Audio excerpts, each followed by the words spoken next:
Hi, I am Felicia Brucker, and I am a screenwriter based in Toronto, Canada.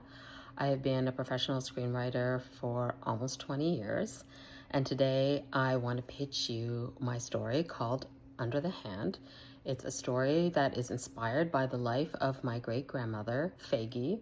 Her name was later anglicized to Fanny, and actually I was named after her. And this was always super problematic for me because in my family, Faggy was never spoken about with a lot of love or warmth or tenderness. In fact, she was often spoken about with a lot of fear and trepidation. She was a very steely matron type figure, and everybody was afraid of her. But I knew some facts about her. I knew that she came to Canada when she was 14 years old with her 15-year-old sister. They came alone as the anchor that was going to bring the rest of their family from their tiny shtetl in Poland. I knew that she was pregnant and then married to my great-grandfather by the age of about 15 or 16. And I knew that subsequently she owned a speakeasy that was in her basement, a casino. She was a bootlegger. She was busted by the cops, and she paid off the cops. She got out of jail.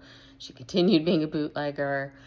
I know that she owned 2 boarding houses. I know that she raised 6 children, largely on her own because her vaudevillian musician husband, who was my great-grandfather, Sam, was mostly on the road, and when he was home, he was an alcoholic who probably didn't help the situation very much. But what I was really interested in was how did this woman, the myth of this woman as this very stern, hard person, how did this soft girl who immigrated at 14 from a shtetl in Poland become her? What was that process? And that's what I really wanted to explore in this series. Under the Hand is a historical family drama that largely takes place in the fledgling Toronto Jewish community, and it starts in around 1912.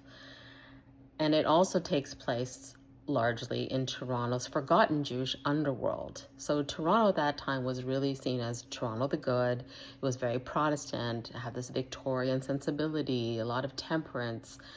But alongside that were the speakeasies, were the vaudevillian theaters, were the bootleggers, the gamblers, the bribed cops, and a lot of this took place in Kensington Market, which is our Lower East Side, and that is really the world that my great-grandmother inhabited. She came as a teenage immigrant, and she became a formidable businesswoman in this environment, and she became the woman that my family remembered.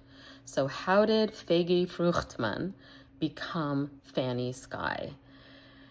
So in the tradition of great shows like Better Call Saul, where Jimmy McGill becomes Saul Goodman, or in Mad Men, where Dick Whitman becomes Don Draper, their transformation happened one decision, one choice at a time. But unlike these male protagonists, Faggy didn't have a dark secret or some fatal flaw. Her evolution to Fanny was born largely out of an obligation to family, loyalty, duty, and even love.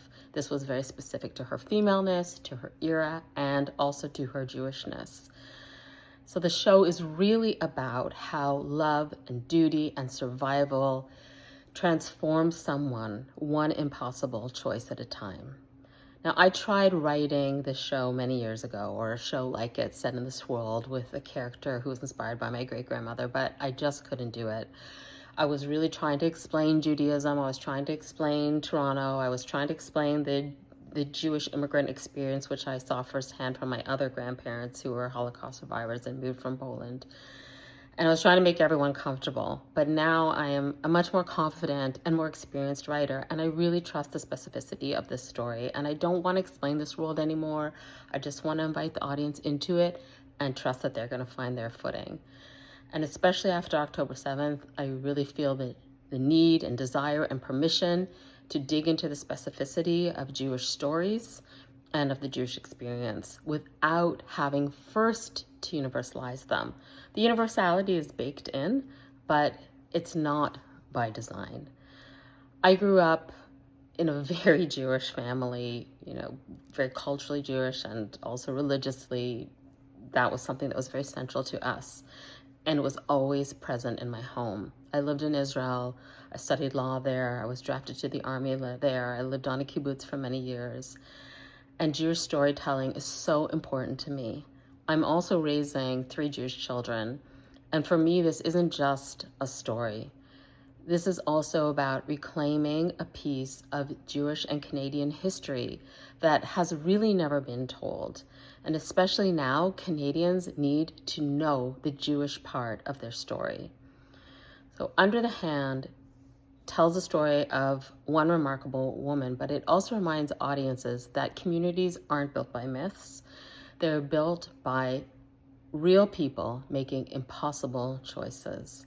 And that's really the story that I want to tell. Thank you so much.